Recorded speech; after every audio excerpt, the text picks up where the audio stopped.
Today I'm taking a look at the Anbull rebar cutter. So that actually comes with a nice metal case. Got our instructions.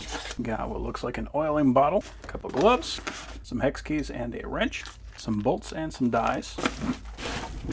And there is the rebar cutter. So it looks like it already has some dies installed, so these are just extras. One thing I do really like to see is all these bolts going all the way around to make sure that this thing is not going to separate whenever we're cutting.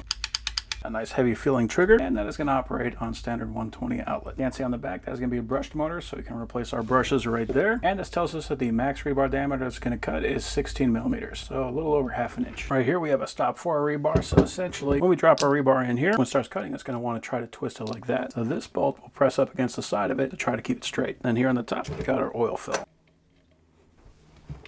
And that does come with oil in it.